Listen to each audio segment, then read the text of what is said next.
Well, guys, welcome to a continuation of last night's broadcast, right? This is a continuation of last night's broadcast in which we were discussing Errol Spence and Terrence Crawford unification. And for some strange reason, everyone keeps regurgitating this idea that it's Errol Spence and he's the decision maker over there. And technically, every single one of PBC's fighters are free agents. But they will not go against anything that Al Heyman has mapped out for them. In Al We Trust is everything that these guys, and they will not go against anything that Al Heyman wants them to do, right? And for the life of me, I kept on hearing this idea that the sport would be better off if Errol Spence lost to Yordenis Ugas when they meet in a unification bout this July. And I kept on wondering why. Why would anyone keep saying that? And I just didn't understand this. So last night, I spoke to my brother, Corey, right? Corey Bradshaw, Mr. IOTBA, and he said, well, there's a better chance of unification with Crawford happening if Yordenis Ugas wins. And, okay, I understand now. Everyone seems to be on the page where they think that unification at welterweight is more likely if Ugas beats Spence in July. And here's where they're wrong. Guys, the problem isn't Errol Spence. I mean, Errol Spence, all of this man down promotions, I'm a free agent garbage. Theoretically, that may be true, but that's not the reality. He will never disobey the marching orders of Al Heyman. Ever. And here's proof of this, guys. I'm going to read this. This is an article that was published from an interview back in 2019 with Errol Spence. And once again, he's been under fire by fans and critics as to why a unification bout hasn't happened yet. All of this nonsense about purse splits, all of this nonsense about taking care of my side of the street, that's all marching orders from Al Heyman. And this is why he will not stand up his advisor, Al Heyman, and say, you know what, I want this fight and you better give it to me. He will not disobey his advisor. And I'll explain why. He went on and said this. This was an interview with Fight Hype, right? Back in 2019, because he was under fire as to why a unification hasn't happened yet. And he explains why he will never disobey Al Heyman. He says, quote, so Al always been that guy every time I talk to him or we have conversations about business and things like that. He always talking about life after boxing, always talking about setting us up for the long run. And you know, boxing is only a little part of your life. So you wonder why a lot of guys stay loyal to Al? A lot of guys will not go against the grain because you're a boxer, but he cares about the person outside of boxing. Just like other fighters that needed help, like Paul Williams, and a lot of guys pay for their funeral and stuff like that. You don't hear about the things that he does. So he helped me out a lot, setting up IRAs and different things like that to help my career outside of boxing for my kids and stuff like that. So, you know, I will never go against the grain with Al because he's never been anything but good to me. Not only outside of the ring, but inside of the ring. So it is what it is. People can say what they want. Oh, everyone at PBC, they're loyal to Al for no reason. But Al is setting us up for a future outside of boxing, not just right now, end quote. Right? Guys, that's the reality. So if you think that this is just Errol Spence and things are going to magically get better, if Jordanis Ugas defeats Errol Spence in July, if you think you're any closer to a unification with Bud Crawford, you're sadly mistaken. Guys, here's the real story. Here's the realistic possibility of unification happening either later this year or next year. The only way unification with Bud Crawford happens is if Top Rank drops Terrence Crawford in October, or Terrence Crawford voluntarily leaves and doesn't re-sign with Top Rank and signs a multi-fight deal with PBC. That's it, guys. That's the only way unification happens with Bud Crawford. And everyone knows this within the business.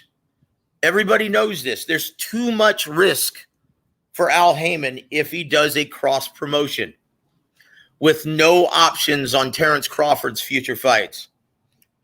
And again, everything changed. And I mentioned this on last night's show. I just have no idea why people couldn't grasp this. Everything changed for Al Haymon. He was all about cross promoting, setting up inter-promotional events with Top Rank. They had a good thing going. He could sell the events on the much larger subscriber platform in ESPN Plus, right?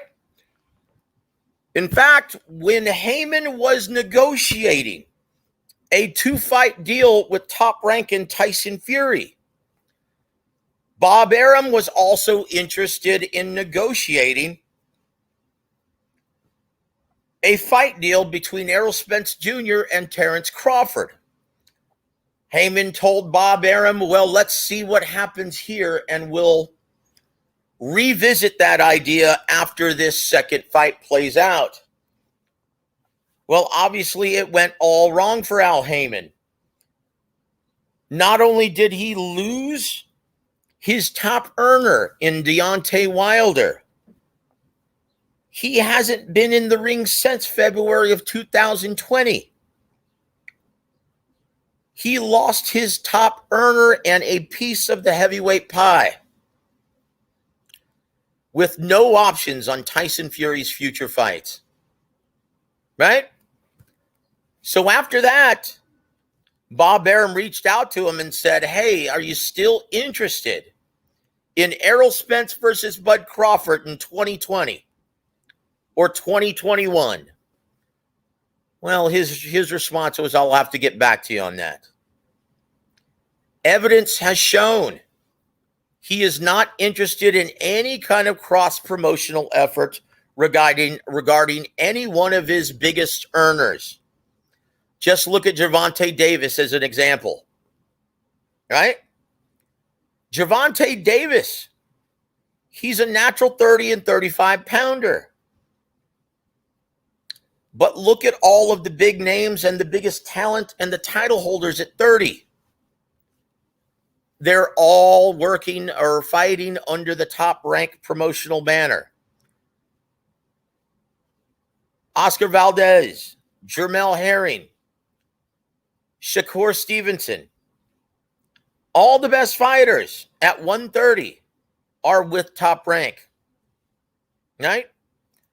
But what about 35? Surely he can put together a much more appealing fight at 35.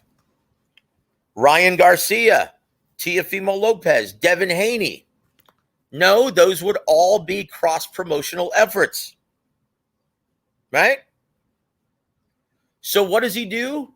Well, he sticks Gervonta Davis in the ring at 140, jumping 2 weight divisions, in with another PBC fighter in Mario Barrios.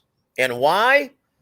In the event of a loss, Haymon doesn't lose anything. He still has Mario Barrios and options on all of his future fights. Haymon is not going, and you guys are going to find this out. If Haymon, and you guys are going to find this out with Caleb Plant's situation. If Haymon isn't able to get Canelo to sign a multi-fight deal with PBC, he will not allow Caleb Plant to compete on his own platform. Right? And once again, guys, I wrote an article about this in March, spelling all of this out. And don't take my word for it. I did an interview with Teddy Atlas. Teddy Atlas understands exactly what's going on. And guys, if you want to reference, I'll go ahead and post the link to this article. Let me post the link to this article so you guys can reference this, right?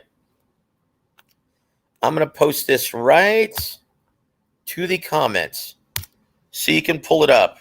All right? I just posted it to the comments on YouTube.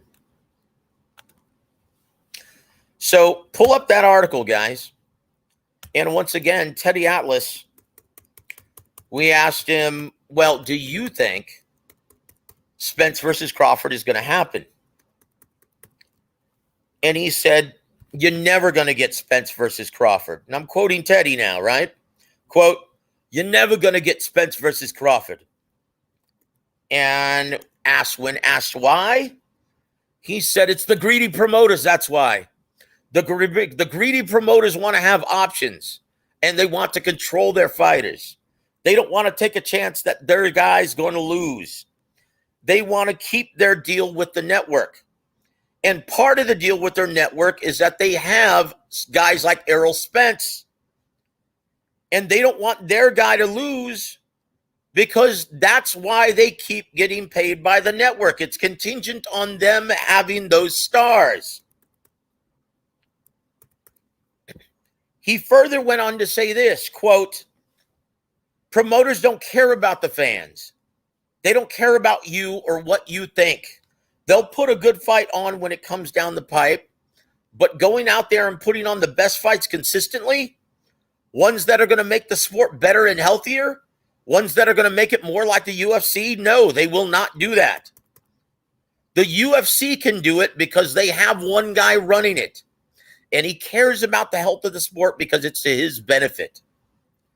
But the few power brokers of boxing, guys like Bob Arum, guys like Eddie Hearn, guys like Oscar De La Hoya, guys like Al Heyman, the ones who have the deals with the networks, they only care about their little piece of turf.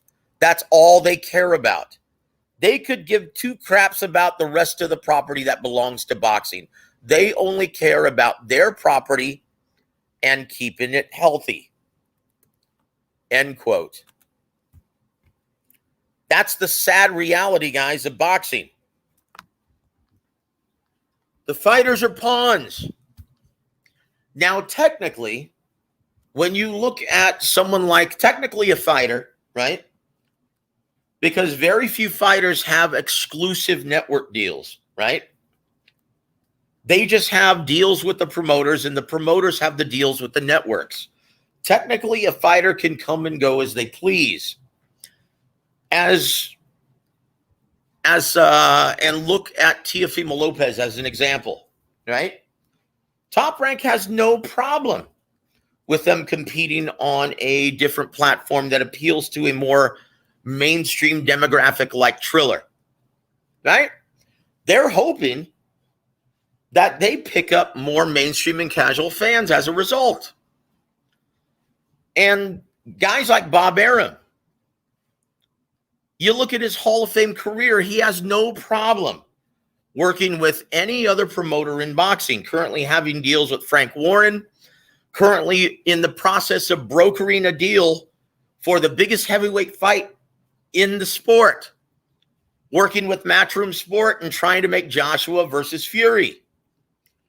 He's already made fights this year with Oscar De La Hoya.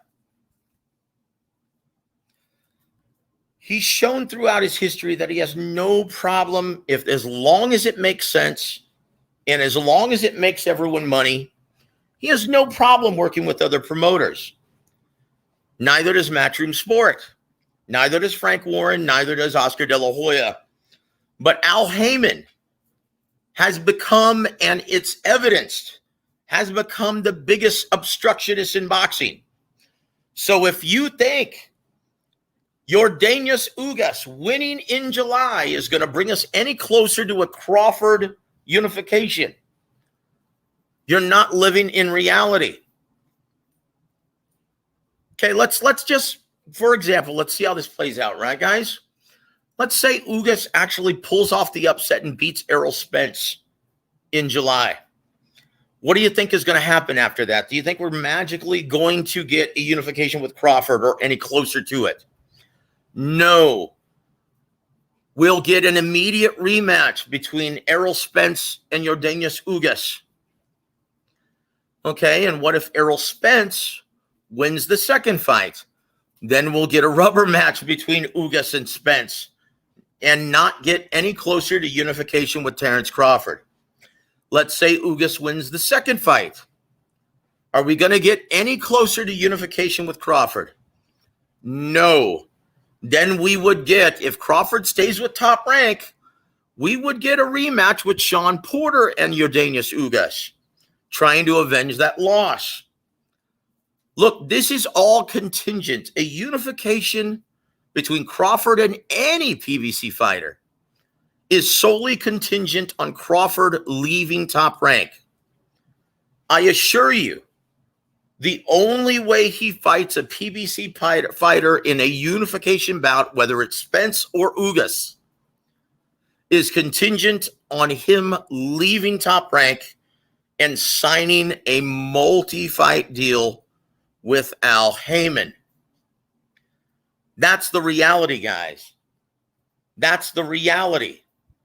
So all of this talk about Errol Spence being the problem, well, that's not really accurate. I mean, indirectly it is, but Errol Spence is just following out Al Haymon's marching orders.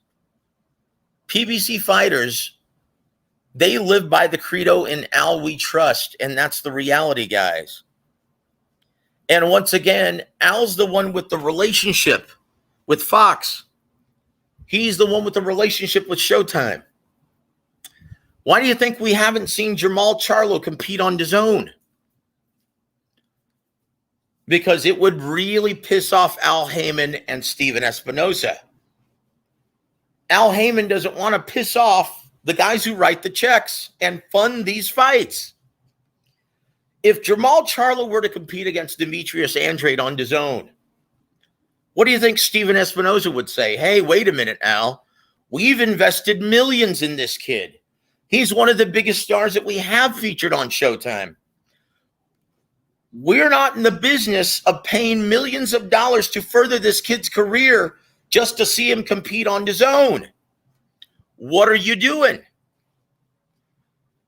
So it's in Al Haymon's best interest to keep all of his guys, to make the networks happy, to keep all of his guys on Showtime and Fox. That's the reality of boxing, guys. It's not Errol Spence. He's just a pawn, guys. And because he remains Al Haymon, one of his biggest breadwinners, Al's not going to risk him losing in a cross promotion. The only way that fight happens is if he gets Crawford to sign a multi-fight deal with PBC. That's the reality, guys. That's the reality. So all of this talk about the sport would be better off if Ugas wins is nonsense. Nothing would change.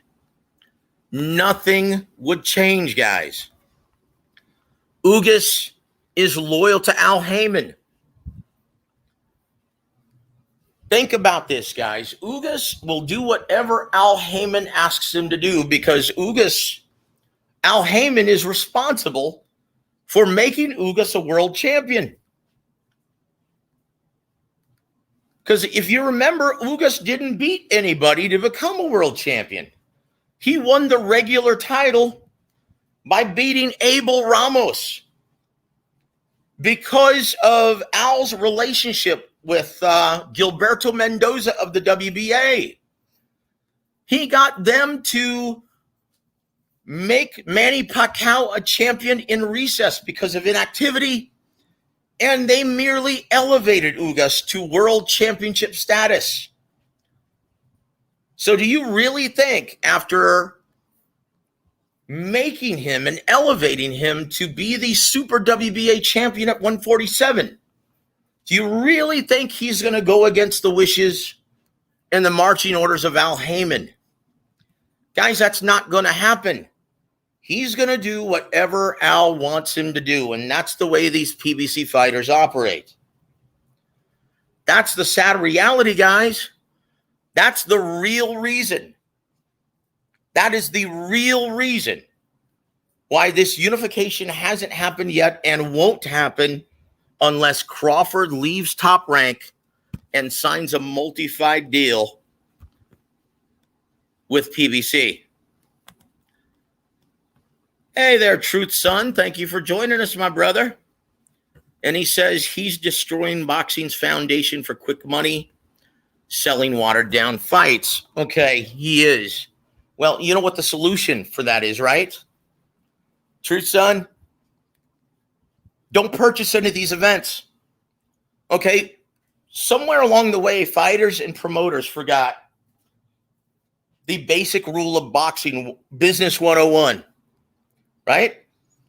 The realistic rule, the very first rule, the golden principle of boxing Business 101, that the fans are the real bosses of boxing.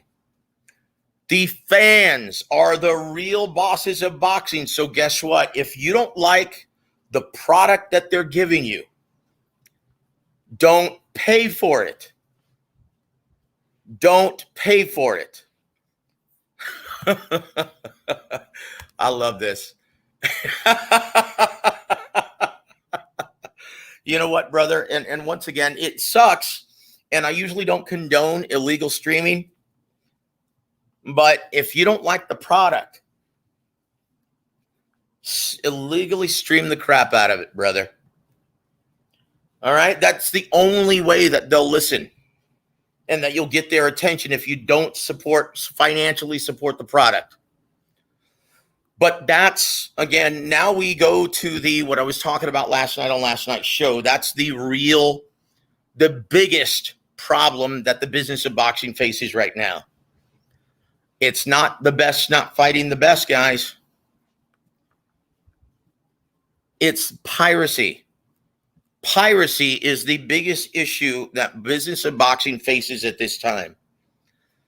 Now, look, I completely understand boycotting events, and I wholeheartedly endorse it.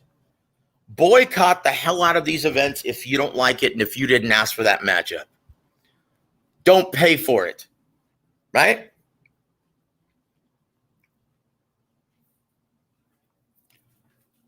Don't pay for it. But here's the problem. Most boxing diehards, they don't pay for any of these events any longer. Okay? The great majority of boxing diehard community streams all of these events illegally. So let's say this hypothetical, right? Let's see. Thank you for joining us, Boxing Gems. God bless you, brother. And if anyone wants to grab a set of headphones and join me on tonight's show or this afternoon's show, we'll be on for another 20 minutes. Go ahead and click on the top link, and I'll go ahead and click you in, and we'll chat. But, yeah, like, here's the problem, though, guys. Boxing diehards have grown accustomed, right? They've grown accustomed to not paying for these things, and they rationalize it and justify it, and it's easy to understand.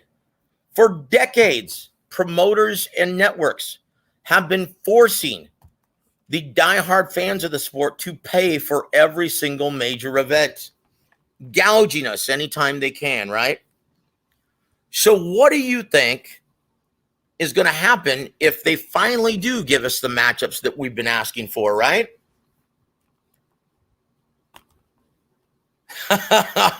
Thank you for tuning in on your way home, my brother. Appreciate it, my friend.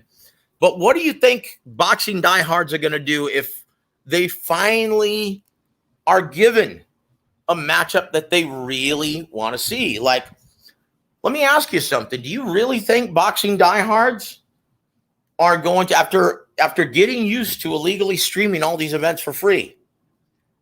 Okay, when Joshua versus Fury is on ESPN Plus pay-per-view in August 14th. Are they going to say, oh my gosh, this is a matchup that I really want to see? You know what? I could stream it illegally, but you know what? Because it's a matchup that I wanted to see, I'm going to spend my hard-earned money. Even though I could easily just stream it, I could crack stream it. Do you really think that they're going to elect to do it legally because it's a matchup that they want to see? Absolutely not. They'll rationalize it saying, you know what? Boxing owes me. The sport of boxing owes me. After decades and decades of paying for Tyson versus Holyfield 2, Lewis versus Holyfield, De La Hoya versus Trinidad, Pavlik versus Taylor, JMM versus Floyd. Guys, you can go all the way back. Okay, now here's something interesting. Truth, son, and I want to know, are you being completely honest? Because, look, I work for Fight Saga, right? And I'll be honest with you, I haven't had to pay for a fight, a pay-per-view, in over a decade because I cover the sport for a living, and I publish articles and I report for Fight Saga. If I'm not actually at the fight, then they get my pay-per-views for me. Thank you, FightSaga.com. And by the way, guys, this is all brought to you by FightSaga.com. Please go bookmark the homepage and frequent it on the daily. Right? So, Truth Son, are you being 100% honest? Would you actually pay $100, $80, $60 for Joshua versus Fury coming up in August, even though you have the opportunity to stream it for free? Would you do that? Because most boxing diehards will not. Statistics have already shown. Look at a great fight in Tyson Fury versus Deontay Wilder back in February of 2020. That's a great fight. That is a great fight. Well, I tell you what, my hat's off to you, Truth Son. Because you know what? This is what we recommend and this is what we condone. Do not pay for the fights that you didn't ask for. And please financially support the matchups that the promoters give us that are good for the sport of boxing. The best fighting the best. Joshua versus Fury. Because it's really sad. When you look back at that event, Wilder versus Fury 2, that's a great fight. And that's a fight that we all wanted to see with an incredible buildup. They spent millions on the promotion. And it lost money. Only 850,000 people purchased it legally domestically. Right?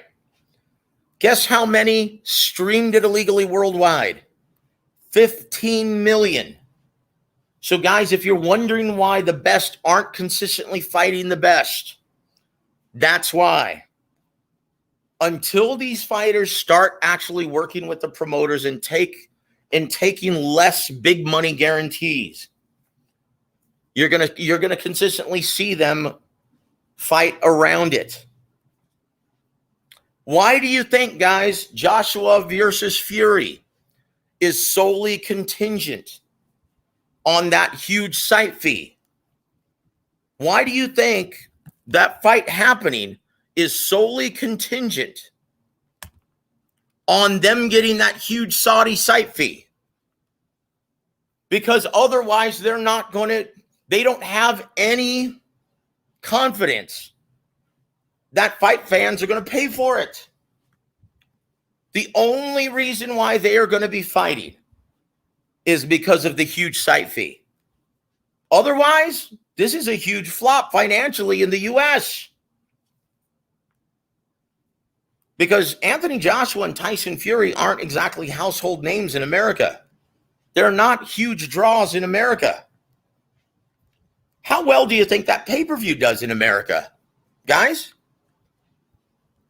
being the biggest heavyweight fight in the world, it's a financial flop in America. Again, recognizing that these guys want to get paid big dollars for this fight.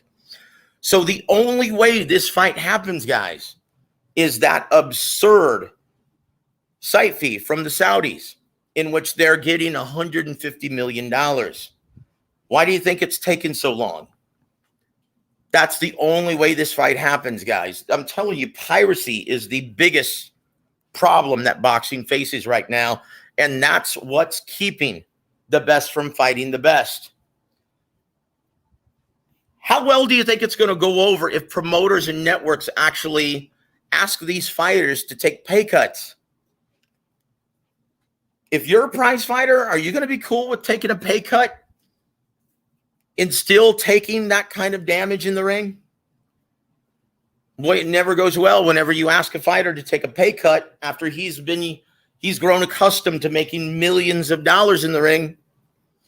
Well, I tell you what, because of piracy, we're going to have to ask you to fight for less than $1 million, but we'll give you 80% of the purse on the backside. They'll say, go fuck yourself. They'll say, sorry, I'm not fighting then. That's the biggest problem, guys. Piracy affects everything in this sport. That's the biggest problem that boxing faces right now. So, Truth Son, are you going to support Errol Spence versus Ugas in July for $80 on Fox pay-per-view? Are you going to? Because that's what Heyman continuously asks of all of the diehard fans. Are you going to? Look, there's a reason why pay-per-view sales from PBC events have dramatically decreased over time. Because we didn't ask for any of these matchups. How well do you think Gervonta Davis versus Mario Barrios is going to do? Maybe 100,000, maybe as well as Andy Ruiz versus Chris Arreola. 120,000, 150,000. Okay, that's not going to do diddly either, right? And because it's the old pay-per-view model, they have to split proceeds with the cable and satellite distributors. See, if you're actually doing this like Triller, and the only way to get it is either through Fight TV or streaming app directly, Triller gets to keep 100% of the proceeds. No PVC smoke cream fight. You know what, brother? And I completely salute you. I respect your decision because I wouldn't pay for them unless I asked for the matchup.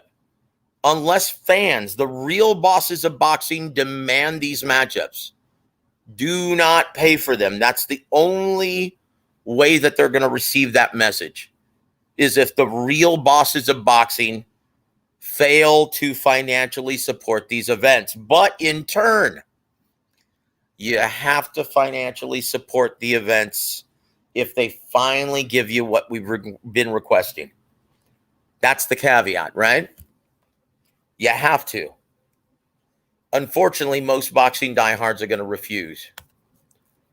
But, guys, do you have any questions or anything that you'd like me to discuss? Because we've already been on the air for about 30 minutes.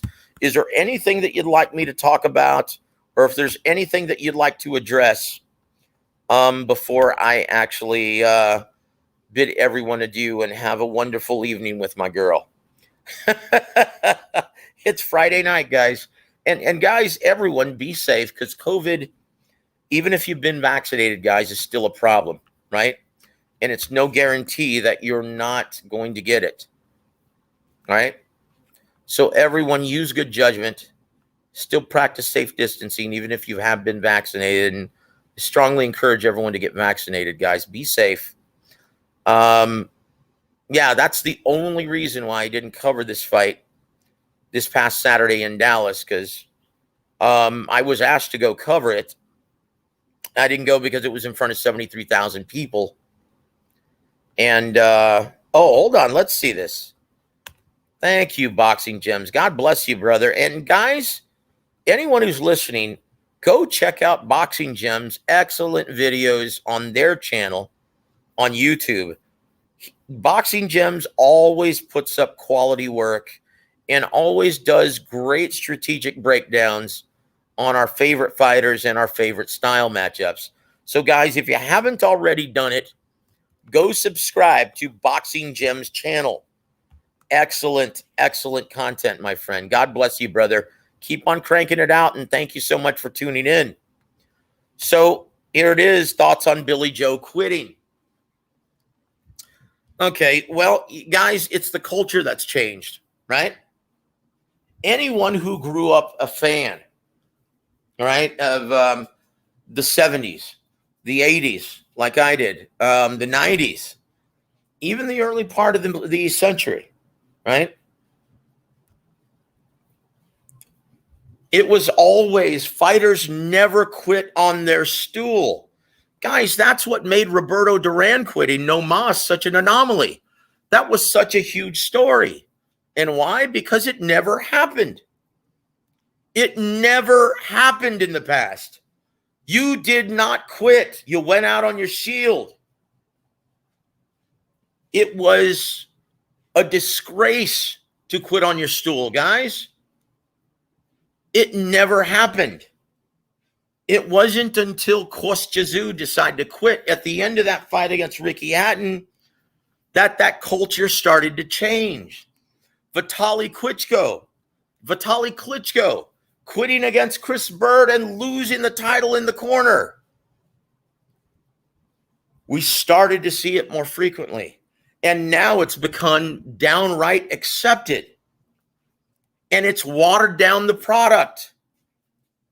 We'll never see, I'm afraid that we'll never again see a fighter being given the opportunity to fight through adversity. So either they quit on the stool, or a referee, just like we saw this past Saturday, idiot Lawrence Cole, worst referee in boxing, stepping in and prematurely calling a halt to the bout just when the fight was getting good in the co-main event of the evening on the Canelo fight card in Dallas. It was a disgrace. Boy, the junior flyweights were putting on a show. It was outstanding. And all of a sudden, Lawrence Cole steps in and calls a halt to the bout prematurely. So those two issues, the culture has changed so dramatically, guys, that either a referee is going to prematurely call a halt to the bout or a fighter is going to quit on their stool. And what's the excuse that they use? Well, at least you live to fight another day. You know what? Poppycock. I'm all about fighter safety, guys, but not to the point where it hinders the product. Guys, think about what made you fight fans to begin with. Come on. Think about all the ring wars that we got used to seeing in the past. Fighters getting knocked down multiple times, but coming back, fighting through adversity and winning. That ebb and flow, that's what made us fans in the first place. Think about the way the culture has changed and the way fighters are so easily, they quit. They don't fight through the pain. They don't fight through the adversity anymore. Will we ever see Gaddy Ward ever again in this product that we have now? And I'm sorry, the resounding answer is no. Will we ever see another 10th round like Corrales versus Castillo, in which Diego Corrales gets knocked down twice, spits out the mouthpiece, lets his balls hang in the center of the ring, comes back and beats, stops Jose Luis Castillo? Will we ever see that again? Guys, I hate to say this, but referees like Tony Weeks, referees like Arthur McCanty Sr., referees like Mills Lane, they don't exist anymore, guys. Either referees are going to step in and call a halt to the bout, or fighters will quit on their stool and justify that behavior. And now we've got fans sticking up and defending this kind of behavior. Oh, well, come on, guys. You could have gone blind again. Dude, you don't think they realize these risks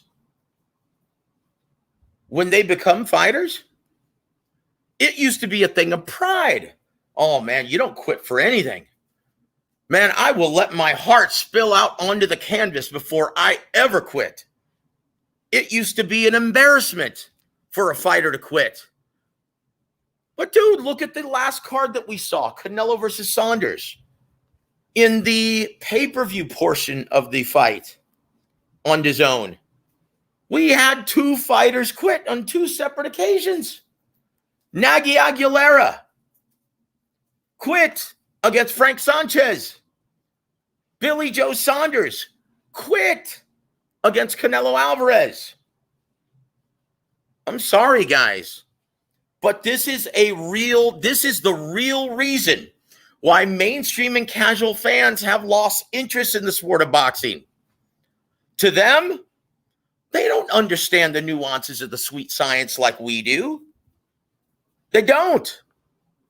They want to see more fight in their fights. Oh, True Son, excellent comment, my friend. You are a true admirer of the sweet science. My hat's off to you, brother. It's a shame Vargas, Tarver, and many others called it quit. Evander, Bo, Pac-Man Morales Barrera, Tyson Ruddock 2, Tui Ibiabucha, or Tua Ibiabuchi, Leonard Duran, Vargas versus Tito. Yes, absolutely. Gosh, man, those are great matchups. And once again, that's why we became fans in the first place.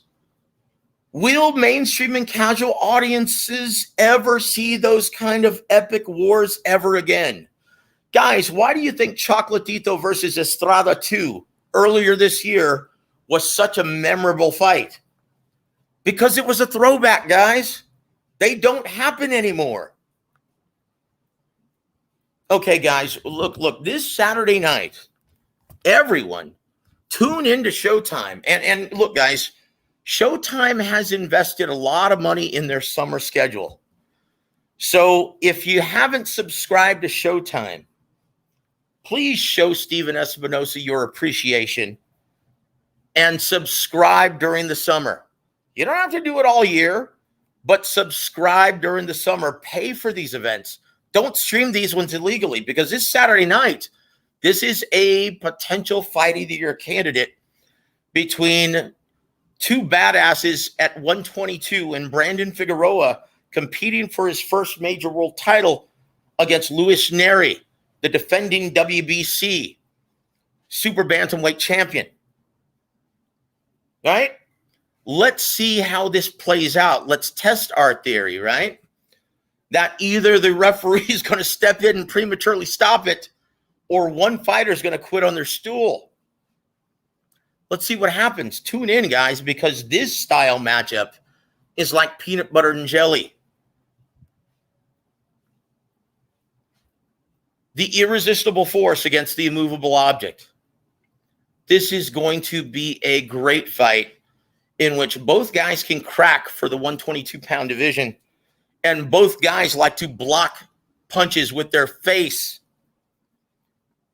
So tune in this Saturday at Showtime, guys. The main event's going to be outstanding. Haplo, what is up, my brother? In case you just joined us, I'll go back to this, guys, in case you guys missed this part of it, right? The reason for this show, and I'll just surmise, give you a summary of this, because I have to get going in just a bit. But I want to thank you guys for joining me this afternoon. This is a continuation of last night's discussion, Haplo, in which everyone kept insisting to me that the sport would be much better off if Ugas beat Errol Spence, and that Errol Spence is the reason why Crawford versus... And once again, I kept on trying to figure out why you guys kept on insisting this, that the sport would be better off if Ugas won. And I didn't get it until my brother, Corey Bradshaw, Mr. IOTBA, said, well, it's because there's a better chance of unification happening if Ugas wins. And I'm like, no, there isn't. Because Errol Spence, no, not you, brother. Not you. But several people, including my brother Correa, he seems to be under the impression that it's all Errol Spence. And I told him that, look, everyone in the business understands that it's not Errol Spence, it's Al Haymon. And once again, Al Haymon or Errol Spence in an article, guys, and I'll publish this article right here, okay? Hold on real quick.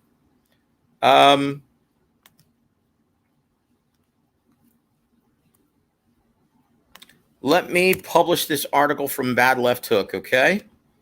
In which it addresses, I'll publish this in the comments. Very good. I'm publishing it right now. Here's the Bad Left Hook article, all right? Oh, shoot, it won't let me do it. It's too much. Okay, well, let me read from it, right? So once again, this is Errol Spence basically addressing the media in 2019, stating why he will never disobey the marching orders of his advisor, Al Haymon. He said, I'll never go, quote, I'll never go against the grain with Al because he's never been anything but good to me, not only inside the ring, but outside of it. So it is what it is. People can say what they want. Oh, they loyal to Al for no reason, but he's the one who's setting us up for a future outside of boxing, not just right now. He's setting us up with IRA accounts and investment accounts. He's managing our money so we don't ever have to worry about money in a life after boxing, end quote. That's the real reason, guys. Because if you know any of these fighters, if you talk to these fighters, if you ever have gotten close to any of these guys, right?